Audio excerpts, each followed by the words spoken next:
Hi, I'm Dr. Mila Brujic, and I'm joined with Dr. Melissa Bollinger on the Optometric Insights show, where today we're going to be talking about the DL on MGD and IITs. Dr. Melissa Bollinger, thank you so much for being on the show. For those that are unfamiliar with you, tell us a little bit more about yourself, your practice, and really where your passion lies within optometry. Sure. Thank you so much, first of all, for having me on your show. I'm really honored to be on it. I've practiced about 30 years in optometry, which shocks even me to say that. I've spent the majority of my career working with anterior seg surgeons. And crazy but true, that led to my passion in helping people with dry eye. I've been around many refractive surgery patients, done their post-op care, premium IOL patients, and as we all know, the ocular surface issues that can occur afterwards can really affect their quality of vision and their, how they feel about their outcome. So I started to realize how important the tear film is to that outcome. And started in 2009, I developed a dry eye clinic before it was cool to actually have a dry eye clinic. So you saw the necessity, you saw the need, and then you said, we need to pay more attention to this. What's Yeah. remarkable is when you did that in 2009, we had a sliver of the diagnostics and the therapeutics that we currently have available, which kind of brings us to today. Because you have some really interesting data, and you and Mitch Jackson actually, again, work together, but you had this kind of neat idea around a study. And tell us a little bit about the design of the trial and why you actually wanted to study this. Sure. So, being that I spend so much time trying to help dry eye patients, and I think all eye clinicians realize at this point, especially from the studies like the DEWS too, that the majority of patients who are suffering from dry eye, the underlying etiology is due to MGD. So I wanted to zone in on that. And the other thing that's always surprised me is that there really is no standardized or evidence-based protocol on how to treat MGD. So I think a lot of patient or doctors will start with, heat, compresses, this type of thing. So give us a little bit of the backing now. Like, so what was your question that you wanted answered, and how did you go about answering that question? Sure. In our practice, we have access to lots of different treatments. And at the time, we were doing a lot of thermal pulsation treatments for our MGD patients. And a lot of our referring doctors were asking, does that really work? Um, why are we not just doing warm compresses? And so it begged me to dig into that. So we designed a study with a one-to-one randomization with half the group using warm compresses, specifically a Bruder mask, and half doing ILUX treatment, a single ILUX treatment. And then with the heat mask, how many times a day were those individuals asked to utilize that mask? We asked them to do it twice a day, 10 minutes each time. It was done with a Bruder mask. And we had them track their compliance with a journal. That's interesting because with the Mhm. with the active treatment in the office, you know exactly what they're going to get. But Mhm. what did the compliance look like over that 2 month time period of the follow-up? I think it was exactly as any eye clinician would expect. About 60% were non-compliant, and about 40% were compliant. And that also makes you think, okay, that was just 8 weeks. Can you imagine after that how non-compliant they become? Right, right, right. And now give us a summary. Like, so now you have these two groups and you're watching them over, it was an 8 week time Eight period, correct, weeks, Martha? right? So, Mhm. so give us a summary of the data, what you looked at, and what are the similarities and the differences between the data? Absolutely. So our primary objective or endpoint, we looked at change in meibomian gland score from baseline to 8 weeks. And our secondary endpoint, we also looked at that same baseline to 2 weeks on the MGS score, as well as looking at the subjective with OSDI scores from baseline to 8 weeks. Great. And give us a summary of the data. Like what did you find with the meibomian gland scores? What did you find with the OSDI? I think you looked at another few ocular metrics as well too, tear film breakup time. Absolutely, yes. So it was from the baseline to 8 weeks. We did meet our primary objective. We saw statistically significant data in the ILUX group over the warm compress group in those changes. We saw similar data in tear breakup time, interestingly. In our OSDI, both groups showed statistically significant improvements. with iLux slightly moving forward, but it was not statistically significant when we compared the two at 8 weeks. So functionally, how the eye is functioning, they're looking better over time with the treatment arm versus the warm compress arm. But saying that, you're at least improving how patients are feeling over that 8-week time period. Is that a correct assessment of kind of the data or the summary? Absolutely. And so, I think as clinicians, we all are starting to believe and understand if we can improve the functionality of the meibomian gland to produce, clear meibum and increase the lipid layer of the tears to reduce evaporation, we're going to help the majority of dry eye patients. So I think the results are very much expected in that as we got that increase in MGS, we also saw increase in tear breakup time. Um, I think it is not terribly surprising as I look at the data that we didn't get the OSDI as a statistically significant component at that point with iLux over warm compress. But to me as a clinician, that's what I see every day, where I come in and see a change with the patient, no matter what I'm treating them with.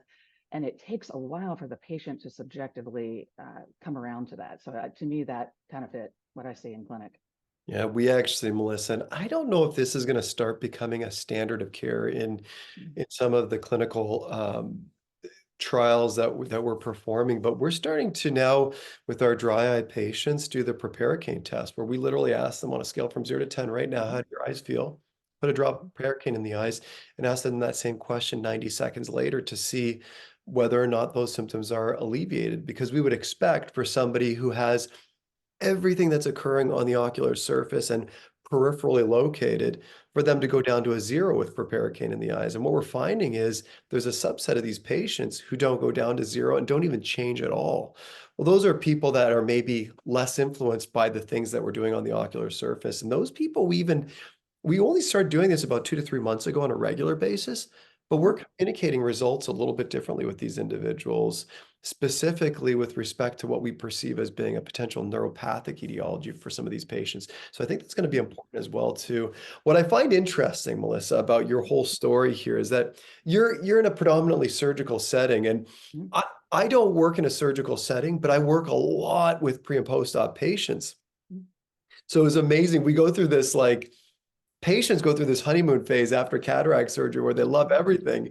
And then 3 months after that cataract surgery, they're like, become these hyper acute observers where if there are ocular surface deficiencies, although they don't necessarily complain about them early on, they really start to complain about them after. So we found that identifying these individuals early on, just like you do, is important so that they know this is what your eye is doing right now. We need to optimize this for surgical care.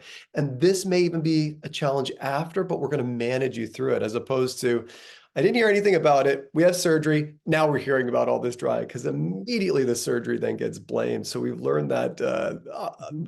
the hard way. But here's what I wanted to kind of dig into because you really saw this void or gap in your practice. And this was a unique study because this was what's referred to as an IIT or an investigator initiated trial. And I think this is like such an awesome opportunity to just share with the audience how, if you have an idea clinically, like how would you propose something like that to an industry for potential funding purposes? Like, take us through what that process is, Melissa. Sure. Yeah, there's a couple ways you can do it. If you go to the major industry sites, Alcon, Bausch and Lomb, et cetera, they have a research area where they have some proposed research topics if you don't really want to come up with one on your own, and you can submit a proposal right there online to do that. We chose to go out on our own and go with our own topic. And so initially, your first contact, I think, is an MSL, a medical science liaison that are in the research area of those companies. Let them know you're interested. They're always looking for doctors to get on board. And Melissa, can you just define what some people are very familiar with medical science liaisons, other people aren't, like they may not necessarily see them in their practices. Can you just define what that is at these companies? Sure. They work in different departments. Some of them are in medical affairs, some of them are in research. A lot of them are optometrists, some are pharmacists, some are MDs. And they're really that, I think it's a very interesting thing they're doing because they understand the doctors. I think before it was kind of going, to through a salesperson or someone who they needed that middle person. I think it's a fascinating area. A lot of people are going into industry colleagues of ours and becoming MSLs, and it's great to have someone who really understands what you're going through, understands, your educational background, and be able to, relate to them. I love that some of these leadership roles are being filled by optometry now. Again, we are Mhm. really becoming the crux of the identity of some of these companies just because they're realizing the expertise that we have, and Mhm. they're really recruiting and leveraging that expertise. And seeing our colleagues in these spots are just is absolutely awesome. I So, agree. so so now you have the ear of the MSL or the medical science liaison. So Mhm. what's the next step? How does this progress? Sure. So you submit your initial proposal, which is not too involved, and the MSL will, help you through it. And then if they approve it, then you design your own protocol, which is it's like learning a new language. It's been fascinating to do this because prior to this, I had worked in industry sponsored studies where I was just serving as the investigator clinician. I was not designing the protocol, so I was starting from the beginning on this. So, Melissa, now do you have to, when you're submitting these proposals, like through the MSL with kind of their guidance, do you have to put proposed budgets and things like that as well too when you're putting these things together? Absolutely, you do. And you have to work with a biostatistician. So they will determine your sample size. So it's critical that they figure out what would be statistically significant. They look at other studies that have been done on that subject area.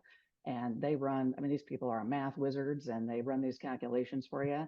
And I wouldn't even attempt it and come up with that number for you. And then, of course, that company has to accept that number that the biostatistician has come up with as well. And that determines how many people will be in your study. That's great.